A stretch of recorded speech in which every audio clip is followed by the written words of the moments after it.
We do a lot of training on how to shoot, what to shoot, when to shoot, what position you want to be at, what do you want to carry. We spend so little time talking about what happens after the shooting's done. That sounds like a country song, right? But we don't spend much time talking about that.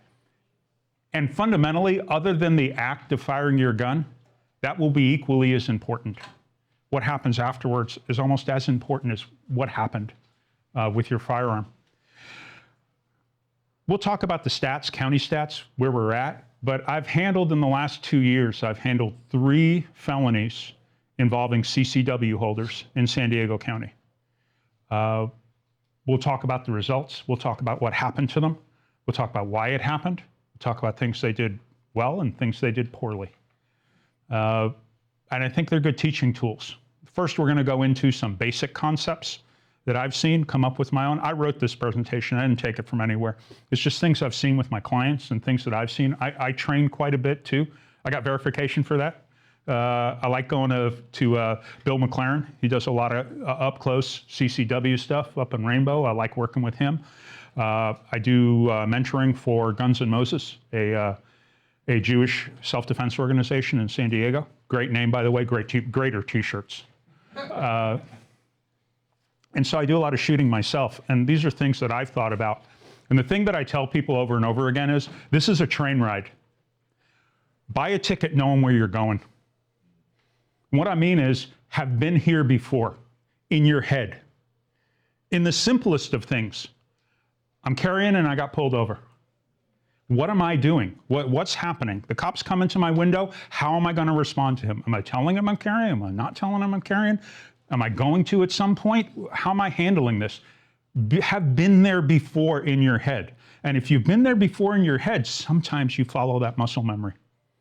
Now, it's not always perfect, but the more you think about it, the more you do it. So let's go over some stuff. The first one is more self-preservation than anything else.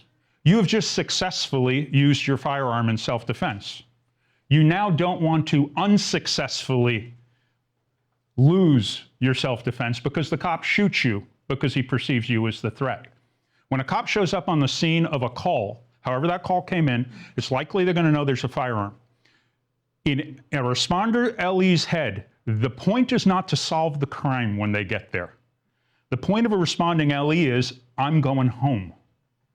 And so when they show up on a scene, all they're interested in is safety. Evidence collection gathering is secondary. Is everybody safe, including me? Primarily me, because I want to keep doing this.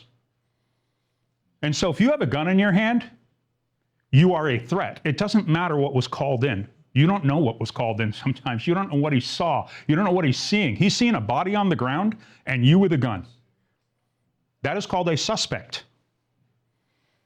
What do you do with your gun? So, have been here before. What am I doing with my gun? Okay, I don't have it in my hand. That's self-evident. What am I doing? If I have nowhere to put it within easy reach of me, I'm putting it under my shirt at the back. So my hands are free. I'm still armed, but he won't see that, hopefully, if I'm successful with my CCW, or I'm carrying appendix. Wherever I carry, it's going to be out of sight. If I've got no shirt on and there's nowhere for me, you know, if you've got no shirt on and you don't have pants that you can put a gun in, things are probably starting off bad anyway. I would put it down. Some people say that, put it down. I don't like losing control of my gun. I mean, it's just, even if it's in front of me, I don't want to do that. So that would be like an extremis. If I have no other choice, first choice behind, second choice in my vehicle, again, I'm separated from my gun. I don't care, it's in my vehicle. But think about what you're going to do given the situation. Do not have a gun in your hand. Bad news. Don't leave the scene. I'm a lawyer, right? Except. There's always exceptions to these rules. Don't have a gun in your hand unless you're surrounded by 10 people that want to beat you to death because they just shot your friend. You shot at their friend, right? I'm keeping my gun in my hand and working with the cops showing up. You know, exception to the rule. Don't leave, exception to the rule. 6 friends are there and want to beat you to death because you just shot their friend. Leave the scene. Caveat, if you leave the scene, you better be calling 911. Never leave without calling 911. What do we call people that leave the scene and don't call 911 after shooting somebody? Guilty. Defendants. You're called defendants. because you're getting charged, and I'm going to get some money out of USCCA. So don't leave. If you do leave, leave out of sight. Don't leave the scene. And when you're on 911, say, I was under threat, I had to leave the area of my firearms use, I'm around the corner, I'm parked right here. I'll wait for the officer. You're not leaving. Why? There's a jury instruction that's called consciousness of guilt. Flight. If you ever go to trial, a prosecutor's going to try to get that flight instruction showing that you left the scene because you knew you were guilty. That's an instruction that will be given if you actually do leave the scene. It's hard to beat. You left the scene. Even with an explanation, that's an explanation, not whether the instruction's being told to the jury. Don't make statements to civilians. Nobody is your friend. Don't say what you were thinking. Don't talk about it. Nobody is your friend, and they will always get it wrong. And if you don't say anything, then you don't have to fight that. Don't talk to civilians. Caveat. You need to talk to the civilian to make the 911 call, because you're not making the 911 call. The visual appearance of you at the scene for a jury, I work back to front. I'm looking at how this is going to sell to a jury versus what you did. I want to take your facts and roll it in and play out of my mind. How is this playing out in front of a trial? What does my closing argument look like with this set of facts tied to the law? So I'm always looking from the back end, looking to the start as to how things work. I don't want you calling 911. We'll talk about why in a minute. But that's the caveat. Don't talk to civilians, but make sure that 911 call is made. What do we call people that fire a gun, hit somebody, and there's no 911 call? Defendants. You just don't have to be the caller. Don't alter the nature, character of your gun, ammunition, or the scene. You picked a bad day to use that extended 30-round magazine. You shouldn't have done it. You know it's wrong. It's got an etching on it that says, this was bought last week. So they're going to be able to prove that you bought it outside the Freedom Week. You're stuck with that mag, so what do? You hide it under the seat of your car. Remember those consciousness of guilt instructions? Altering the character or nature of the evidence at the scene? Why did the defendant do that? Because he knew he was guilty. And I don't mean to be sexist. I refer to most of the culpable people as he. I'm not isolating out you ladies. It's just that we males still have a general monopoly on violence in the United States. So I'll stick with the actual pronouns that are incurring most of the crime. He, him. So what does he do? What do you do? Don't do anything. Don't change the ammo in your gun because you've got some kind of, super secret Talon vest piercing ammo in there. Yes, you're screwed. You're going to get a charge for that, even if you're successful on your self-defense. Yes, you're going to get a charge for the extended magazine, even if you're successful on your self-defense. Eat it. If you try to fix it, now everything you say about self-defense is suspect. You have to be believable. What carries self-defense? Your integrity, your responsibility, your honesty. If you lose that at the beginning, I'm going to give you different advice on how to resolve your case, because you are crucial to your case. Render first aid. Bill and I, every time I give this presentation, I give this one a bit. Every time I give this first one at Bill's place up in Oceanside, and I say render first aid, he says, bullshit. Why? Because we have different focuses. Bill's one of the best firearms instructors in the United States. I trust his opinion. That is bullshit. Don't render first aid if you're a firearms instructor. Why? Because your goal is the safety of your student. Why would I get close to some idiot I just shot? Really, why would I do that? I don't know if you got another gun. I don't know if you got a knife. I don't know if you're still awake or going to wake up and choke the crap out of me when I'm right next to you. I'm not getting anywhere close to you. I'm just going to make sure that whatever you had is out of the way. That's his perspective. What's my perspective? I need to demonstrate your actual humanity to a jury. You can't shoot somebody and then stand and watch. What do you look like as a human being if you do something like that? So I want you to render first aid, but I need you to be safe doing it. Why? There's a couple of good reasons for rendering first aid. As we tag down, we'll get there. So what do? Bill and I came up with the middle ground. Guarantee they're dead. Dump the whole mag into their chest. If they're upright, bullet 1's as good as bullet 10, as long as they're still on their feet. If you were good with bullet 1, you're going to be good with bullet 10. Guess what? Now I'm going to render first aid, because there's no chance you're waking up. I'm being facetious. Understand there's a middle ground. And by the way, that isn't a lie. If bullet 1's still good, you're good for bullet 10 as long as that person's still active and on their feet. If you hit bullet 10 and they're on the ground, well, you got a problem with bullet 10. But 1 to 10 on their feet, still able, that's good. So if you shoot 10 rounds in, I can get 10 rounds off if I don't care where they're going. Like if they're close enough, I can get 10 rounds off in 2 seconds. So somebody's still going to be up at 2 seconds. You can get 10 rounds and somebody's still up in 2 seconds.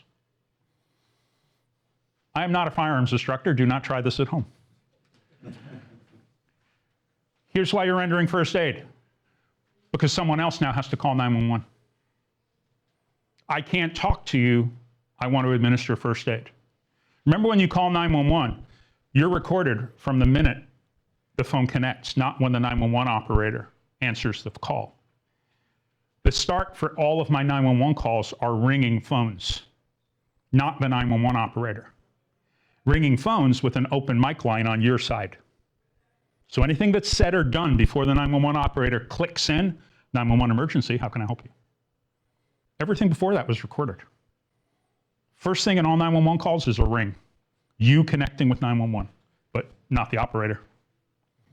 So understand that's on there. I want you to give first aid because of your humanity, and I also want you to tie yourself up because I don't want you talking to 911. And here's the reason I don't want you talking to somebody in 911. You are not right. Raise your hand outside of the military if you've ever shot somebody. Okay, that's the same response I get in virtually every class.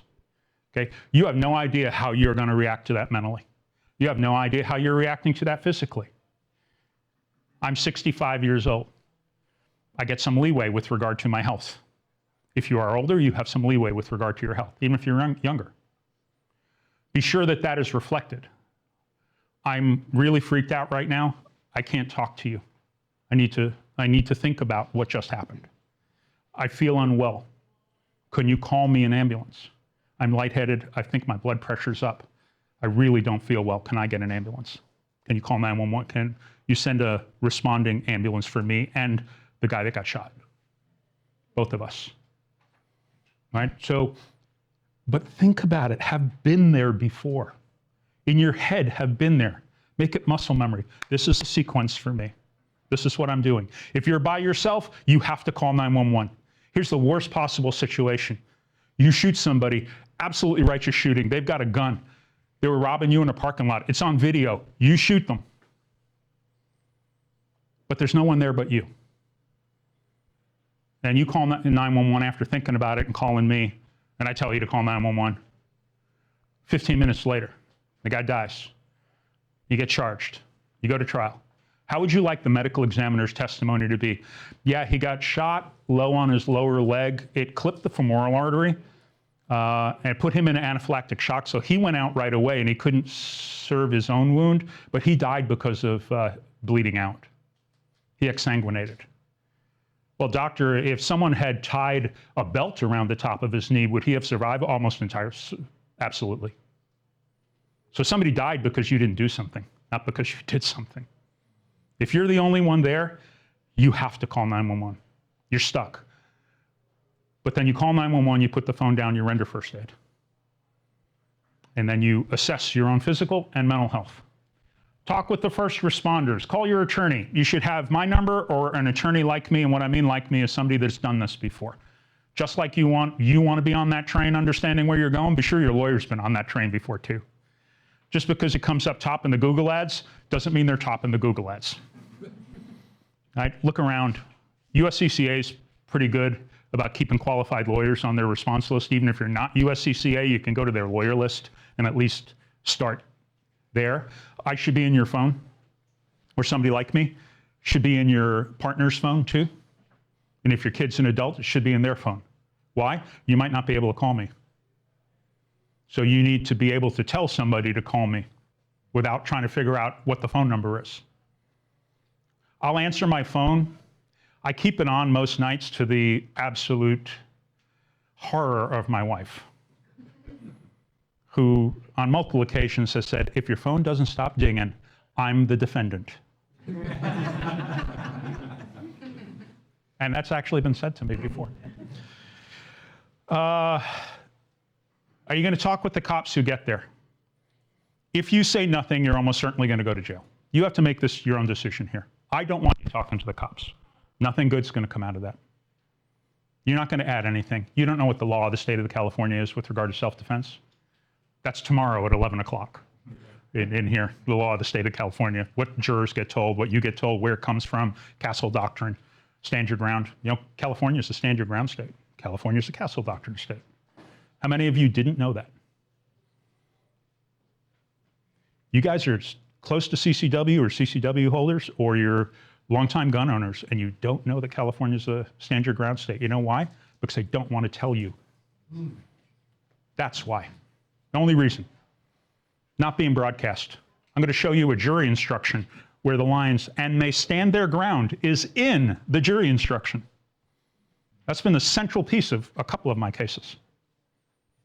We'll talk about that tomorrow, if you're here. All right, next. Should you tell cops a little bit?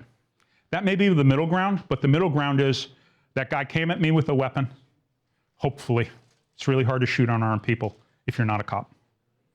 Really, really, really hard to get away with that. Shooting, if you're a dude, my size, even moderate, most jurors think you need to take the hit first before you shoot somebody. And I got one of my cases in here is exactly that. So what do you tell the cops? As little as possible. I don't feel good. Assess your physical and mental health, tied into everything before that.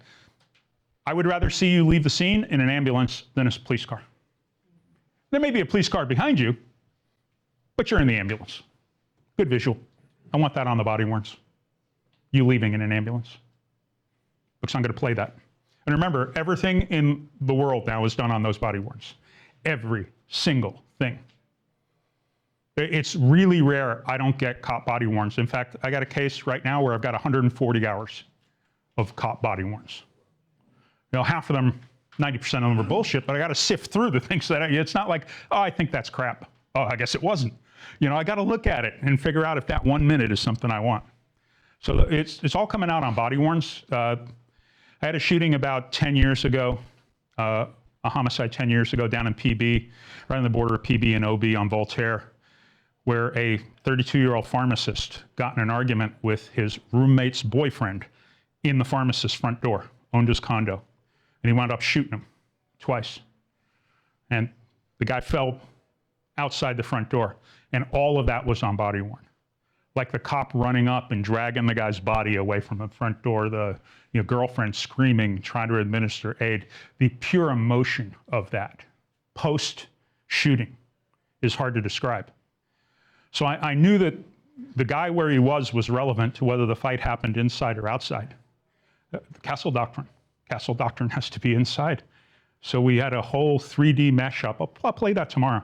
We had a whole 3D matchup of him coming through the doorway because the doorway determined Castle Doctrine. I had another problem. Both casings, shot in the throat, shot in the chest. Good vertical line by the guy, by the way. You know, it went straight up, and it was close, but the shooting was from like 3 feet, 2 feet. The casings were outside the door too. So a standard 9mm ejection pattern is typically to the right and back. You know, depending on if you're gangstering the gun, it's going a different way. You know, but for most people, it's right and back. So I had to get that gun outside the door frame. But if the gun's outside the door frame, how did it happen in the door frame? So we had that fight. What I mean by that is the emotion of that. What did I do in that situation? I managed to get the judge to take all the sound off. Why? The sound was irrelevant. The body position was relevant. And so it did. And you know what that did? It stripped the emotion out of it. It was just a cop running up in silence. It was like watching cops with no sound.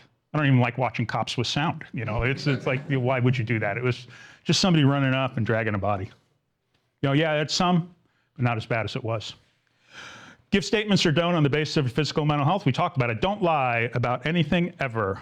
Don't text, don't call, don't write, don't make TikToks, don't do selfies. The only thing that you should be doing is telling somebody this happened. Preferably me, preferably somebody that has my number or USCCA's number. If you give partial information, you may go to jail. If you say absolutely nothing, you're definitely going to jail. And I can get you out pretty quickly, depending upon the nature of the case. Criminal charges are not your only problem. Bill's got a great line. Every bullet comes with a lawyer. And not good lawyers like me. Bad lawyers that want your house and your car and your future pay. So if you shoot somebody, it doesn't matter how good the shooting is, you're getting sued, especially if it was at home. Why? Because you're not in control of the pot of gold then. Your homeowner's policy is in charge of the pot of gold. And they're going to pay. It's just a question of how much. Because they don't want to pay for a $500,000 trial. They'd rather pay them $250,000 to go away. So you're getting sued. I know USCCA covers up to $2 million in loss. You need insurance. If you have a gun at home or if you carry a gun, you are crazy. You are mortgaging your family's future if you do not have some kind of insurance. And I'm not advocating for anyone. I'm saying find the right one for you, right? But if you have no insurance, you are really putting yourself and your family at risk. Because I can tell you, if you shoot somebody and you want me, and that case goes to trial, and the trial takes a week to 10 days, then I'm going to charge you somewhere between $150,000 and $200,000. Just my trial fee is about $5,000 a day. And so if the trial's 10 days, that's just the trial is going to be $50K. That's not all the working up. And we've got a lot of work to do before that.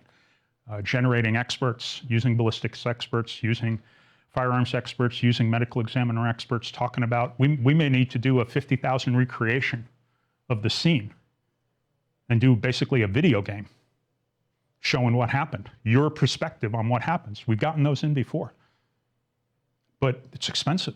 Somebody's got to pay for that. So you really need that insurance coverage. Okay, this is most of gun use by CCWs in California, brandishing. Most defensive gun use in the United States doesn't end in a shooting. Most defensive gun use in the United States doesn't end in pulling a gun.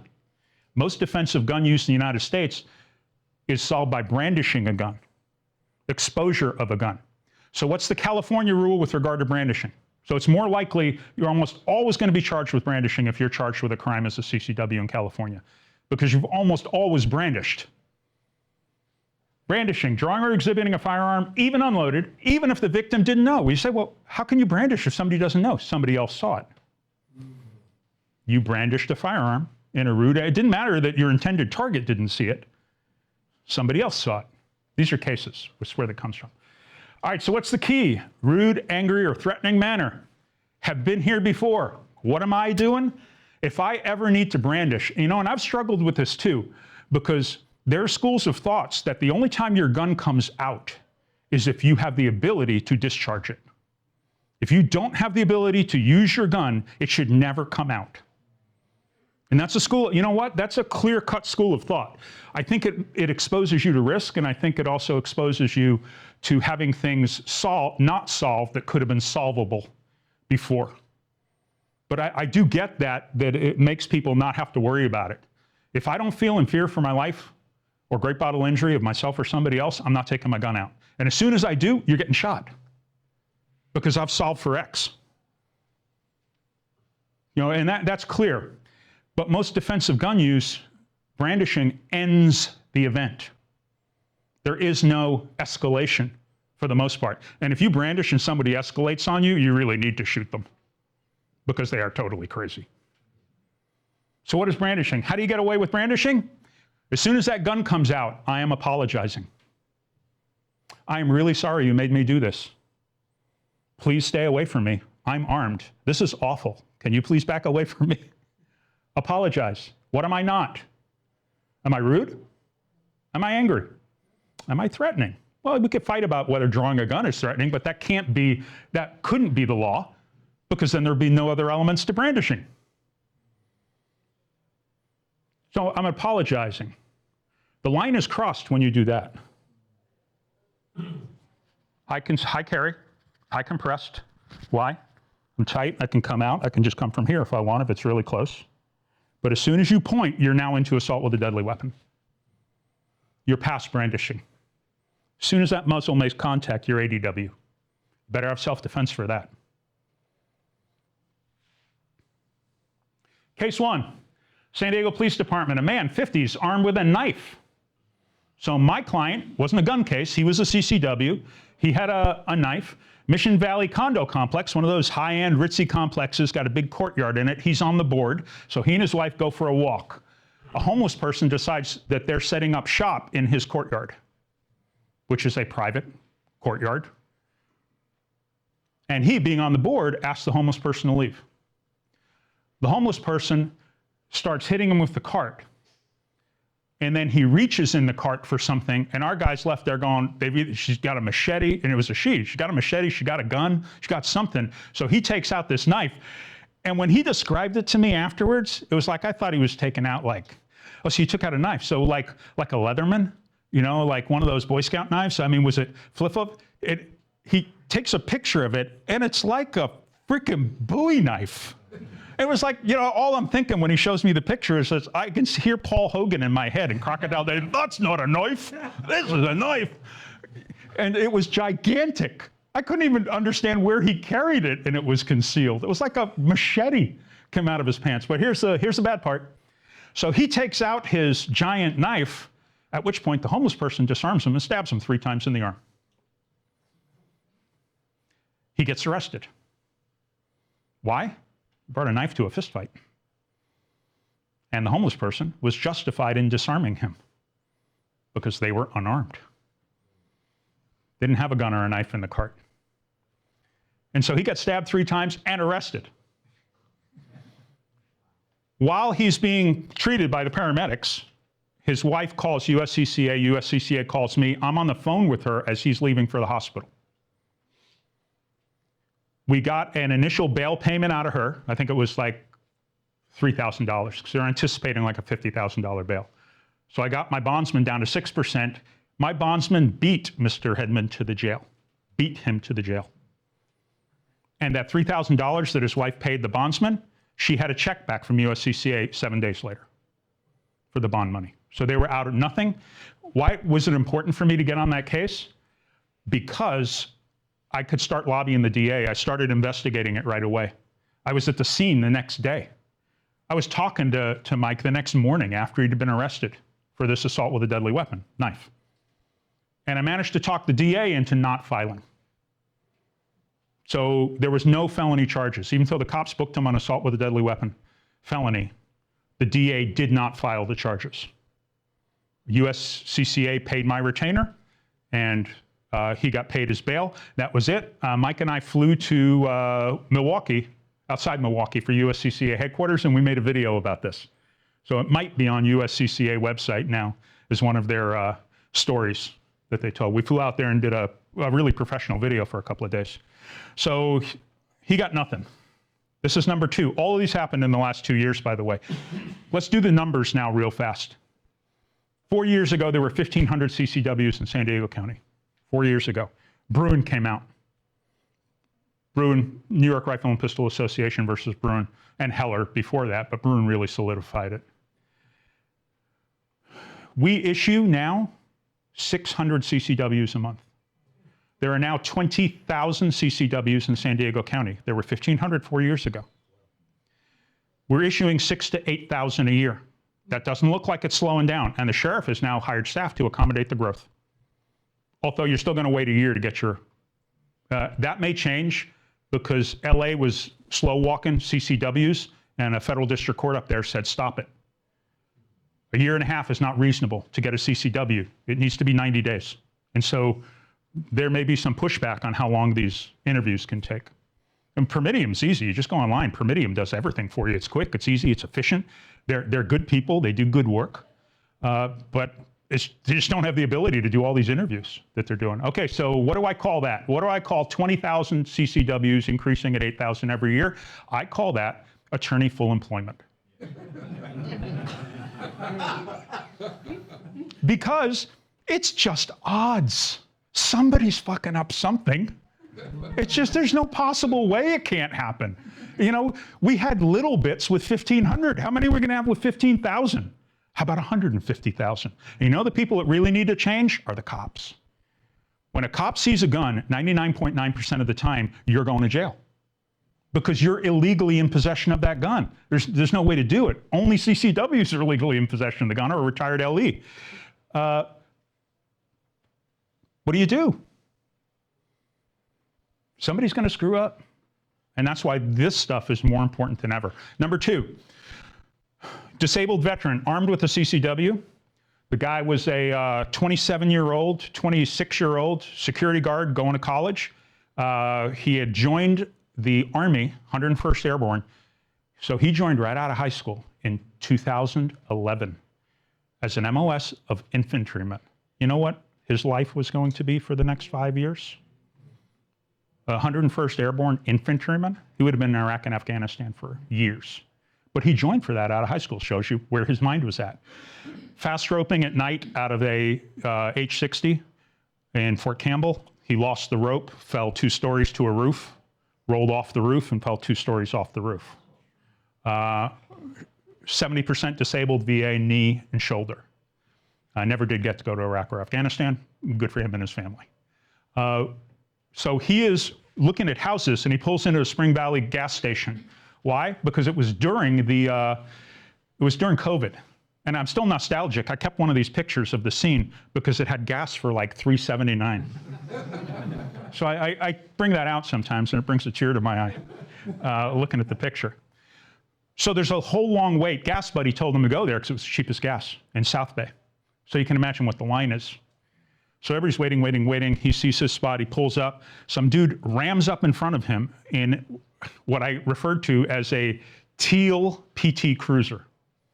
I wanted to diminish his manhood when we were talking about what he was driving, but he was in a Teal PT Cruiser.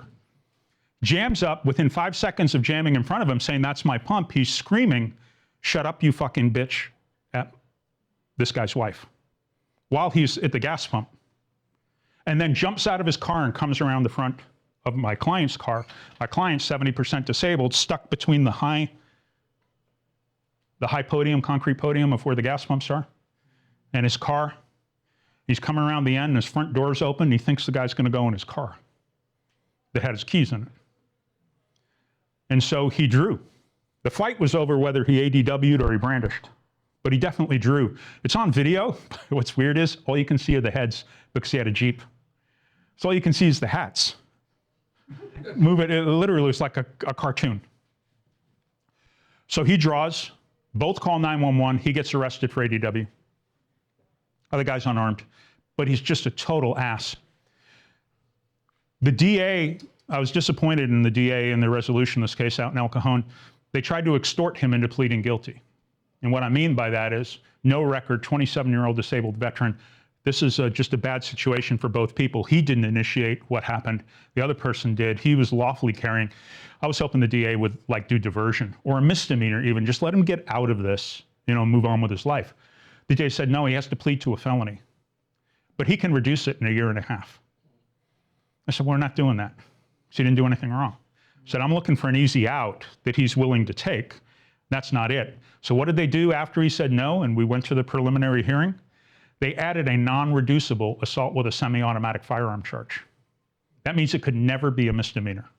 So if he went to trial and was convicted, he was going to be a felon for the rest of his life, absent a governor's pardon, because it could never be reduced to a misdemeanor.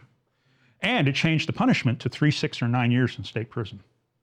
So I was pissed at this case. Also, it was a lot of stress because I was worried about this guy. I really liked him. I didn't think he did anything wrong. And now we're being pushed in this direction that nobody should be going in.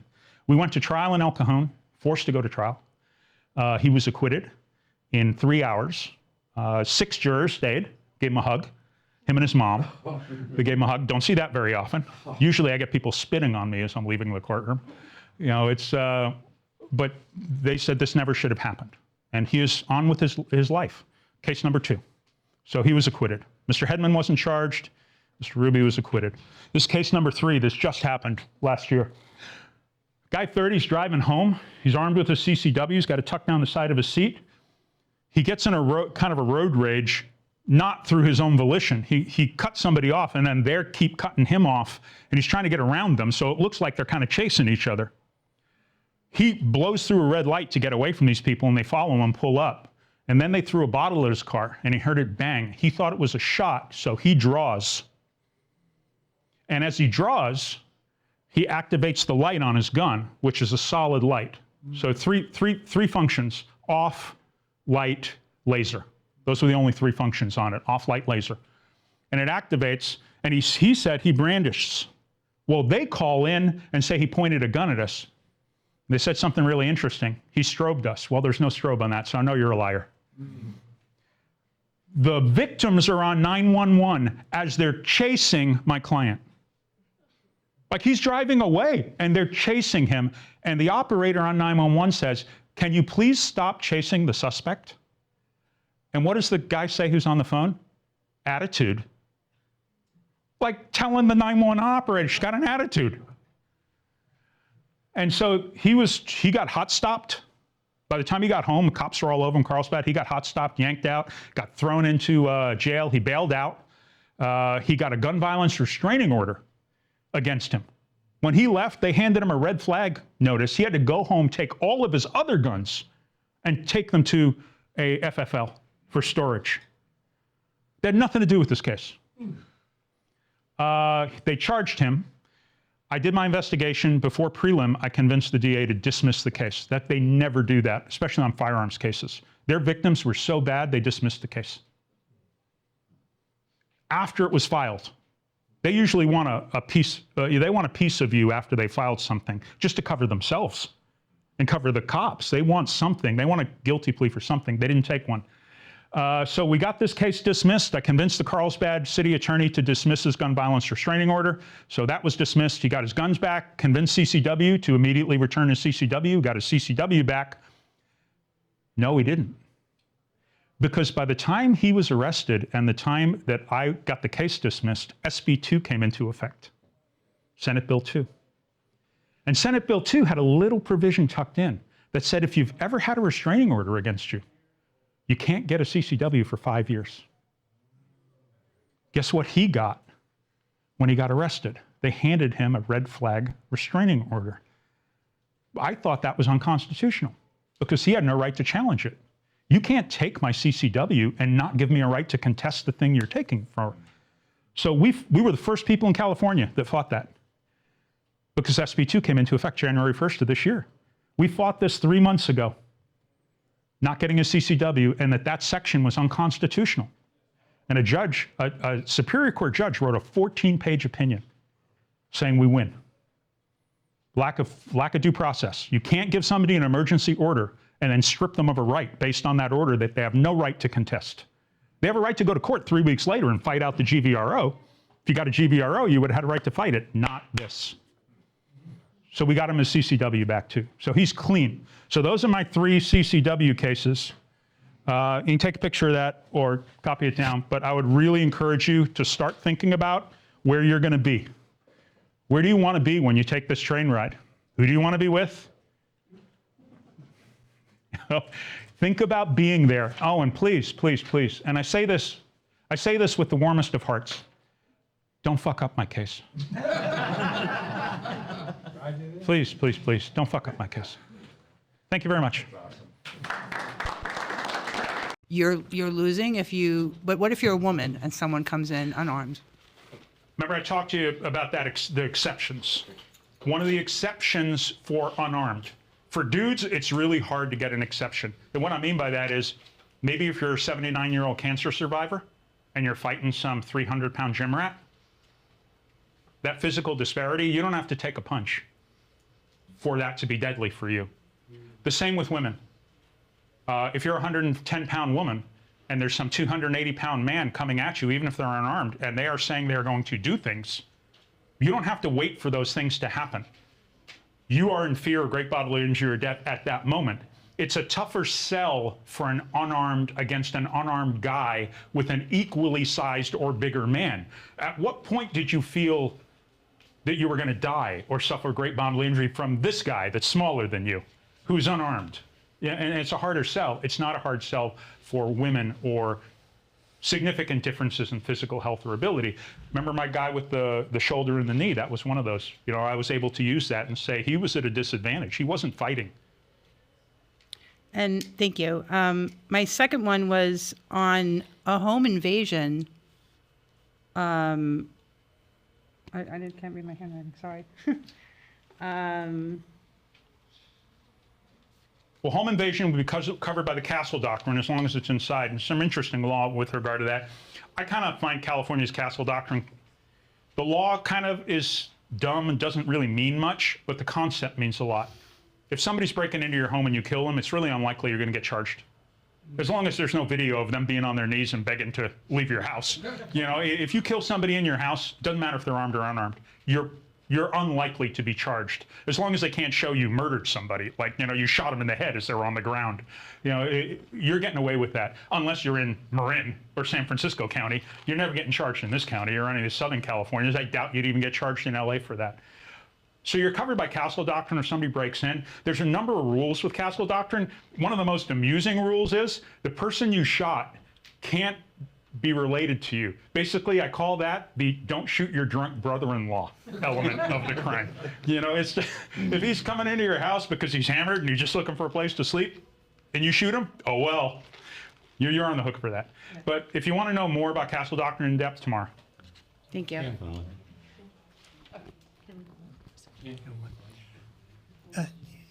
Yeah, if you have a CCW, which I do you find the attitude of cops is generally different toward somebody that's a holder of a CCW, or do they pretty much treat everybody the same out there? For most part, they're treating everybody the same, but there are wide variations. The older guys, I find, are a little better with the CCWs than the younger guys. The younger guys are just spring-loaded to be afraid. I mean, that's what I found. Yeah. They're just spring-loaded. They're so worried about everything now. They're worried about lawsuits. They're worried about going to prison. They're worried about everything. And so they're spring-loaded to stay within their lane. You know, and they don't care that you're a CCW. They're writing a ticket. If that's a separate thing that they can deal with, they'll deal with that. But the older guys, it's like, I've got a CCW. You know, and somebody told me when they said that to a cop, and he goes, yeah, I got one too. Yeah. But there's another one that somebody told me that was much more dangerous and deadly, is that a cop said, I'm a CCW. Cop had a partner, both sides of the car on a freeway, and the cop said, well, can you hand me your firearm? Ooh. And the guy said to him, he thought about this. He had enough presence of mind to say, you're fucking kidding me, right? Hey, I'm not taking my hands off the steering wheel now. You know, this all on body worn. You know, I'm not doing anything. I'll move my body out of the car, and you can take it from me. Right. You know, because that guy didn't hear what you just said. No. All he's going to see is me pulling a gun. Yeah. It's like, are you trying to get me killed? Right. Well, my practice speech is, yes, I have a CCW. What would you like me to do? Well, that's exactly the right thing to do. I've already gamed this for myself. Yeah. If the cop is not giving me a ticket, and I sometimes get warnings, even with veteran on the card, sometimes they'll let you go or just talk to you. If they're not giving me a ticket, I'm not telling them I'm a CCW. If they take my license before they leave my window, I'm telling them I'm a CCW. Because as soon as they hit their car and they run my license, a thing called ONS is coming up, Officer Notification System, and it's going to tell them I'm a CCW. And some people are going to come back and say, why the fuck didn't you tell me you were a CCW? And so I want to avoid that. You know, and I'm willing to extend the contact now because I don't want you pissed off at me. Last question. I got it.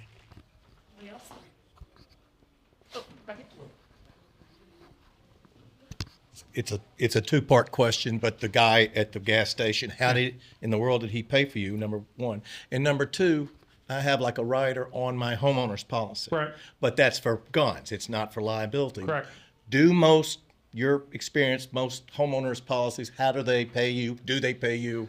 Most homeowners policies are going to look to screw you out of as much money as they can.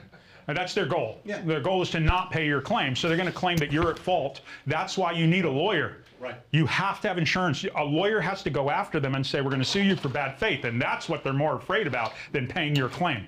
They're more afraid about them looking bad because that's going to multiply. Your claim now won't be, you know, $500,000. You're getting a couple $1 million for that. And how did the guy pay for me? That's an interesting story. So I got a call from Adam at USCCA, you know, and he said, hey, this guy, you know, obviously needs help.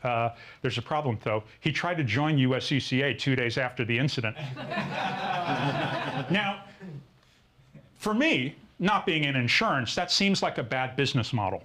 Like you give people fire insurance 2 days after their house burned down, and then they file a claim on you. You know, and so I don't think your business would survive that. You know, and so, yeah, you can't immunize yourself afterwards. So he wound up having to, basically his mom 401 paid for me. Yeah. You know, and he didn't get any of that money back. I mean, we did the work, and it wound up for him, but he was just out a lot of money. And Bill McLaren, by the way, Bill McLaren knew that. Bill McLaren was my expert in that trial. Bill McLaren testified in that trial.